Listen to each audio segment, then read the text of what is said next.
Hello friends, मैं हूं आपका दोस्त doctor Darshan Bangia, guild coach and tarot दत्तू। हम आपके लिए लेके आए हैं गिल्ड कोचिंग की तरफ से 30 डेज हैप्पीनेस चैलेंज। कुछ ऐसी छोटी छोटी एक्टिविटीज जो आपको अंदर से खुश करने में मदद करती हैं। अगर आज आप हमारे साथ पहली बार जुड़ रहे हैं, फर्स्ट टाइम आपको ये लिंक कहीं से डायरेक्ट मिला है, तो आप पहले इसकी डिस्क्रिप्शन में जाएं और इसके इंट्रोडक्शनरी वीडियो लिंक से पहले लिंक पे जाएं और वहां से एक एक एक्टिविटी करते हुए फिर इस एक्टिविटी तक पहुंचे, ताकि आप रेगुलरली करते रहें, इस चीज़ को समझकर आज तक पहुंचे, तब आपको इसका पूरा फायदा मिलेगा। तो पहले चीज़ को समझना ज़रूरी है। हमारे चैनल को सब्सक्राइब करें और बेल आइकन ज़रूर प्रेस करें, ताकि फर्दर हमारे जो भी पॉडकास्ट वीडियोस अपलोड हों आपको पहले ही जानकारी मिल जाए। आज की एक्टिविटी है learn something new, that is activity number 15। कुछ भी ऐसा आपने शायद कभी सोचा हो जिसके लिए कभी आप क्यूरियस रहे हो कि ये क्या होता है, कैसे होता है, इस नॉलेज को अटेन कहाँ से किया जाएगा, किससे पूछा जाएगा। कुछ ऐसा जो आज तक शायद कभी ना कभी आपके दिमाग में घंटी जरूर बजा के गया होगा कि ऐसा क्यों होता है। वो कुछ भी हो सकता है, कोई भी चीज, चाहे आप उसे करना सीखिए या उसकी सिर्फ एक जानकारी लीजिए, बट आज कुछ ना कुछ आपने सीखना जरूर है। अगर आपके पास में कार है तो क्या पता आप रेडिएटर के बारे में सीखना चाहें, या टायरों का प्रेशर, एयर प्रेशर कितना होता है, क्यों होता है, किस लिए उन्हें मेंटेन करके रखा जाता है। जब आप रेगिस्तान में गाड़ी चलाते हैं तो टायरों का एयर प्रेशर कम क्यों रखा जाता है, कभी सोचा है इस चीज के बारे में? जरूर ट्राई कीजिएगा, बट कुछ ना कुछ आज जरूर सीखिएगा, क्योंकि जब आप ऐसी छोटी छोटी चीजें जो डेली रूटीन में कभी ना कभी आपको शायद काम जरूर आएंगी, क्योंकि रास्ते में कहीं भी आप अटक जाएं, शायद उस टाइम पे आपकी मदद करने वाला कोई भी ना हो, गूगल आंटी भी ना हो, तब क्या करेंगे? तो कुछ जानकारी आपके पास होनी चाहिए। हमेशा अपने दिमाग को कुछ ना कुछ नया जरूर देते रहना चाहिए। दोस्तों याद रखिएगा, ठहरा हुआ पानी और रुका हुआ आदमी दोनों हमेशा सड़ जाते हैं। कुछ ना कुछ हमेशा सीखते रहना चाहिए। इसी तरीके से हमने दूसरी एक्टिविटी जो इससे पहले आपको बताई थी, जिसमें आपको डेली एक बुक रीड करनी है, वो भी यहीं पर यही चीज बताती है कि आपको हमेशा अपने दिमाग को कुछ नया देना चाहिए, कुछ अच्छा पढ़ना चाहिए, कुछ पॉजिटिव सुनना चाहिए, बट यस, कुछ ना कुछ पॉजिटिव जरूर देना है। करिए इन एक्टिविटीज को, करिए इन एक्टिविटीज को कर कर अगर आपके साथ कुछ भी अच्छा होता है, कुछ अच्छा सीखते हैं, कुछ अच्छा महसूस होता है, तो उस एक्टिविटी को सिलेक्ट करके गूगल फॉर्म ज़रूर हमारे साथ शेयर कीजिएगा। अपने व्यूज़, अपने कमेंट्स, अपने जो भी डिटेल आप हमारे साथ में शेयर करना चाहें, लिंक डिस्क्रिप्शन में दिया गया है।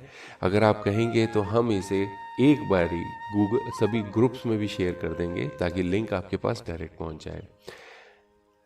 चलिए चलते हैं आज की मोटिवेशनल स्टोरी की तरफ। इस कहानी का शीर्षक ही है हमारी तुम्हारी।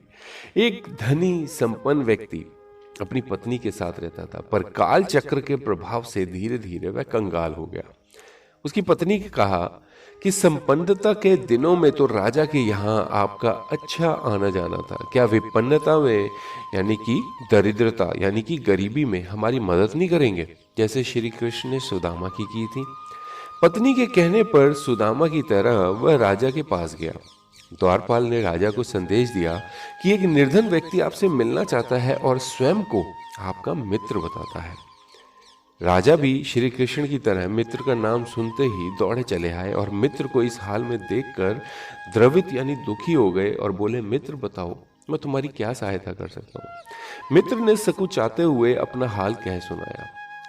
राजा ने कहा, चलो मैं तुम्हें अपने रत्नों के खजाने में ले चलता हूँ, वहां से जी भर कर अपनी जेब में रत्न भर के ले जाना, पर तुम्हें केवल 3 घंटे का समय ही मिलेगा। यदि उससे अधिक समय लोगे तो तुम्हें खाली हाथ बाहर आना पड़ेगा, ठीक है? चलो।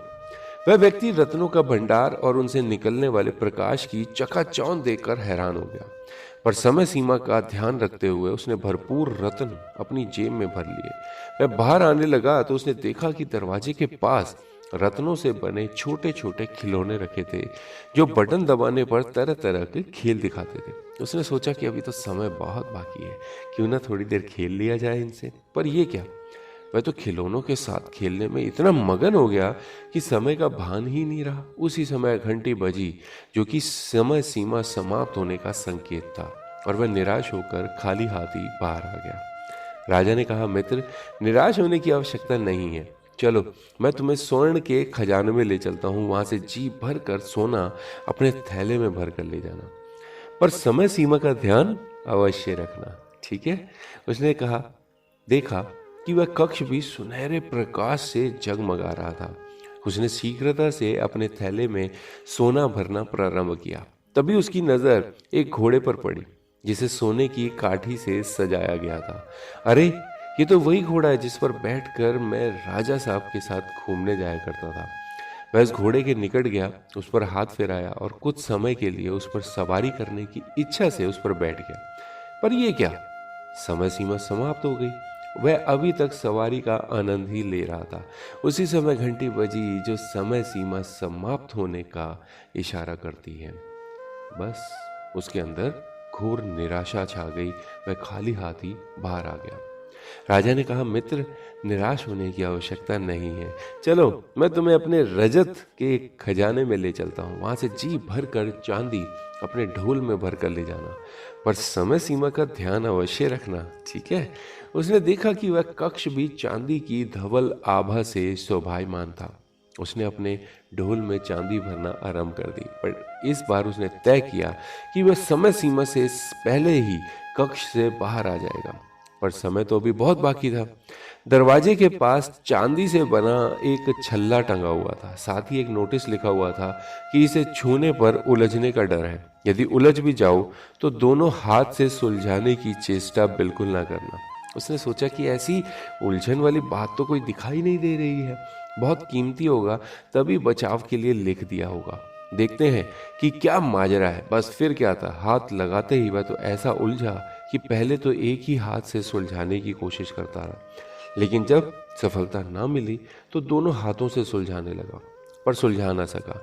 और उसी समय घंटी बजी, जो समय सीमा समाप्त होने का संकेत था। वह खाली हाथ होकर ही बाहर आ गया। राजा ने कहा, मित्र, कोई बात नहीं, निराश होने की कोई आवश्यकता नहीं है। अभी तांबे का खजाना बाकी है। चलो, मैं तुम्हें तांबे के खजाने में ले चलता हूँ, वहां से जी भर कर तांबा अपने बोरे में भर कर ले जाना, पर समय सीमा का ध्यान अवश्य रखना, ठीक है? मैं तो जेब में रत्न भरने आया था और बोरे में तांबा भरने की नौबत आ गई। थोड़े तांबे से तो काम नहीं चलेगा। उसने कई बोरे तांबे के भर लिए। भरते भरते उसकी कमर दुखने लगी, लेकिन फिर भी वह काम में लगा रहा। विवश होकर उसने आसपास सहायता के लिए देखा। एक पलंग बिछा हुआ दिखाई दिया। उस पर सुस्ताने के लिए थोड़ी देर लेटा तो नींद आ गई। बस अंत में वहां से भी खाली हाथ बाहर निकाल दिया गया। मित्रों, क्या इसी प्रकार हम भी अपने जीवन में अपने साथ कुछ नहीं ले जा पाएंगे? बचपन खिलौनों के साथ खेलने में, जवानी विवाह के आकर्षण में और गृहस्थी की उलझन में बिता दी, और बुढ़ापे में जब कमर दुखने लगी तो पलंग के सिवा कुछ दिखाई नहीं दिया। समय सीमा समाप्त होने की घंटी बजने ही वाली है। अब आप कौन से कक्ष में हैं, उसकी घंटी कब बजेगी, ये आपको देखना है। आपको ऐसे संत, ऐसे मित्र, ऐसे सज्जन अवश्य मिलेंगे जो आपको सावधान करते रहते हैं कि अपनी समय सीमा के अंदर कुछ तो अच्छा कर लो, कुछ तो अच्छे कर्म कर लो, कुछ तो ऐसा प्यारा कर जाओ कि किसी की यादों में शायद कुछ समय के लिए सही बट बस जाओ। करो। ऐसे संतों को, ऐसे मित्रों को, ऐसे टीचर्स को अवश्य अपने साथ रखो जो आपको कुछ अच्छा सिखाने में, आपको समय सीमा समझाने में और इस समय सीमा के अंदर कुछ अच्छा सीखने में, कुछ अच्छा करने में, आपको बिताने में, याद दिलाने में मदद करते हो। करिए, अपनी जिंदगी को और ज़्यादा बेहतर तरीके से जीने की कोशिश करिए। आपको मेरी शुभकामनाएं। खुश रहिए, जुड़े रहिए, जोड़ते रहिए। कल फिर मिलेंगे एक नई मोटिवेशनल स्टोरी के साथ। तब तक bye bye, take care, have a good day.